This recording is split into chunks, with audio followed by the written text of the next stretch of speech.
അന്ധകരണമായി road താറുമാറായി കിടന്നിട്ടും നന്നാക്കാൻ നടപടി സ്വീകരിക്കാതെ പത്തനംതിട്ട ജില്ലാ പഞ്ചായത്ത്. ചൂക്കണാംപൊയ്ക കുളത്തുങ്കൽ കവല വലിയകണ്ടം റോഡാണ് വർഷങ്ങളായി തകർന്നു കിടക്കുന്നത്. ഗ്രാമപഞ്ചായത്ത് അംഗം പ്രമീള വസന്ത മാത്യുവിന്റെ നേതൃത്വത്തിൽ അധികാരികളുടെ മുൻപിൽ പരാതി നൽകിയിട്ടും ആരും തിരിഞ്ഞു നോക്കുന്നില്ലെന്ന ആക്ഷേപം ഉയരുകയാണ്. ആനിക്കാട് പഞ്ചായത്തിലെ അന്ധകരണമായി താറുമാറായി കിടക്കുന്ന ചൂക്കണാംപൊയ്ക കുളത്തുങ്കൽ കവല വലിയകണ്ടം റോഡിലെ യാത്രയാണ് ദുരിതമായി മാറിയിരിക്കുന്നത്. ടാറിംഗ് ഇളകി മെറ്റൽ നിരന്ന റോഡിലൂടെയുള്ള യാത്ര ഏറെ ക്ലേശകരമായി മാറിയിരിക്കുകയാണ്. പത്തനംതിട്ട, കോട്ടയം ജില്ലകളെ തമ്മിൽ ബന്ധിപ്പിക്കുന്ന ഗ്രാമീണ പാതയാണ് 2 വർഷത്തിലേറെയായി താറുമാറായി കിടക്കുന്നത്. നൂറോമാവ്, കുളത്തുങ്കൽ കവല തുടങ്ങിയ പ്രദേശങ്ങളിലേക്കുള്ളവർക്ക് കോട്ടയം ജില്ലയിലെ മുളയംവേലി, കങ്ങഴ, പരുത്തിമൂട്, പത്തനാട്, പാമ്പാടി തുടങ്ങിയ സ്ഥലങ്ങളിലേക്കുള്ള എളുപ്പമാർഗമാണിത്.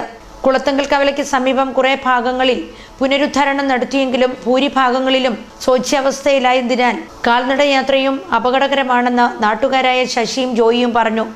ഒരു 2-3 വർഷത്തോളമായി. എങ്ങനെ ഇതിൻ്റെ അവസ്ഥ എങ്ങനെ? ഇതവസ്ഥ എന്ന് പറഞ്ഞാൽ പഞ്ചായത്തിലേക്ക് കൊടുക്കുന്ന ആരും ഇതിനകത്ത് ബന്ധപ്പെടുന്നില്ല. ഞങ്ങൾക്ക് ഒരു തരത്തിലും പിള്ളേരെയും കൊണ്ട് ഒരു ഹോസ്പിറ്റലിൽ പോലും പോകാൻ പറ്റുന്നില്ല. ഒത്തിരി വീടുകളുള്ള ഏരിയ. അധികാരികളൊക്കെ പറഞ്ഞിട്ടുണ്ടോ? അധികാരികളിലൊക്കെ പറഞ്ഞാൽ ഇതാർക്കും വേണ്ട കിടക്കുക. ഇവിടെ കുറേ വീടുണ്ട്. ആനിക്കാട് പഞ്ചായത്തിൽ ഈ 4-ാം വാർഡിൽ ഇതുപോലത്തെ ഒരു റോഡ് ഈ ദേശത്തില്ല. ഇത് ഏറ്റവും എളുപ്പം മുണ്ടത്താനം അടിവലം വന്ന് നേരെ മല്ലപ്പള്ളിക്ക് വന്ന് ഏറ്റവും എളുപ്പമുള്ള വഴിയാണ്. 100 കണക്കിന് വാഹനങ്ങൾ പോകുന്നൊരു വഴിയാണ്. ഇപ്പം നാളുകൾ കുറേയായി ഇങ്ങനെ കിടക്കാൻ തുടങ്ങിയിട്ട് ഈ റോഡൊന്ന് ഇന്നോ നാളെയോ ശരിയാക്കുമെന്നൊന്ന് ഞങ്ങളുടെ നാട്ടുകാരെല്ലാം ഇങ്ങനെ പ്രതീക്ഷിച്ചിരിക്കുന്നു. ഈ അധികാരികൾ ഒന്ന് കണ്ണ് തുറക്കണമെന്നേ എനിക്കൊരു അപേക്ഷയുള്ളൂ. മെറ്റിൽ ഇളകി നിരന്നതിനാൽ ഇരുചക്രവാഹന യാത്രക്കാർ അപകട ഭീതിയിലാണ് സഞ്ചരിക്കുന്നത്.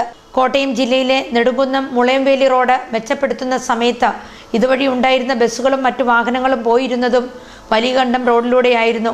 ഇത്തരത്തിൽ ഭാരവാഹനങ്ങൾ പോയിരുന്നത് മൂലം റോഡ് കൂടുതൽ ശോച്യാവസ്ഥയിലായി.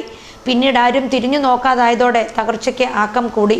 ജില്ലാ പഞ്ചായത്ത് അധീനതയിലുള്ള റോഡ് നന്നാക്കണമെന്നാവശ്യപ്പെട്ട് 2023 മാർച്ച് 14 നടന്ന ആനിക്കാട് പഞ്ചായത്ത് കമ്മിറ്റിയിൽ ബന്ധപ്പെട്ട അധികാരികളെ അറിയിക്കുന്നതിനും തീരുമാനിച്ചിരുന്നു.